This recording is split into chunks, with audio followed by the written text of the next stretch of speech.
it is imperative that we legislators remain as legislators. MCAs are legislators. Governors are people who execute the will of the legislators on behalf of the people.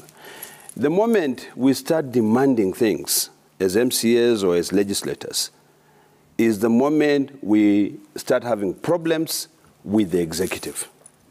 If you look at what has happened in Parliament on the issue of CDF, you know, in fact, in most cases, the president is held at ransom because he's told, unless you give us CDF, we will not pass your budget. It is now going down to the MCAs. Unless you give us War Development Fund, unless you give us bursaries, unless you give us all these shenanigans, we will impeach you.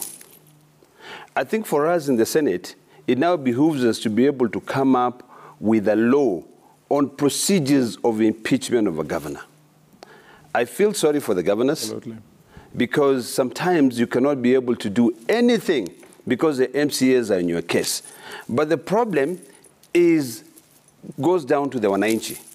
If wananchi, when you are electing a leader has come and told you, I'll put a road here, I will build a hospital here, I will give all your children bursaries. When that person is in office, you expect that person to deliver on his promises. But we all know that the most productive way is during the budget-making process. Like during the budget-making process, when the governor submits his budget estimates and say, this is what I'd like to do for this county, we need to start changing from there. And I hope that Governor Wamatangi will begin by moving away from this line item budget to a program-based budget, looking at the CADP, and then demystifying it further to an annual development plan. And he says, I have 84 members of County Assembly. On those 84 members of the County Assembly, I don't know how many wards you have. Yep. If it is 60 wards. So every MCA must come up with their priorities for their ward and say, Governor, before I can pass this budget, these are the priorities that we want for my ward. We don't have this road. Now, this road, is this road under the county government or is this road under the national government? If it is under the national government, then the county governor must now engage the members of parliament and say, go to the national government, discuss on how this road can be built. The moment you do that, then the governor would be able to assist that MCA deliver on the promises that that MCA made towards the people. Whenever a matter is brought to the Senate, it is important for people to know that we in the Senate do not impeach governors. Governors are impeached by the county assemblies.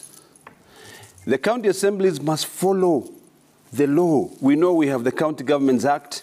We know it has got certain problems. We know we have also standing orders that limits the duration of time of investigation. And we know that the Senate becomes a quasi-judicial process. You know, we are more like a political process in terms of, impeaching a governor. So it also depends on what the executive wants. If the executive wants and the majority, part of the House has been told this is a way to do it, sometimes it can lead to a very effective governor being impeached. So the only way, in a nutshell, the only way to stop these fights between the MCAs and the governors is, one, the governor must be honest to the MCAs and say, gentlemen and ladies, we need to work together for the betterment of our county. You bring in what you want for your ward. You bring in what you want for your ward. Let's put it together in a 5-year plan.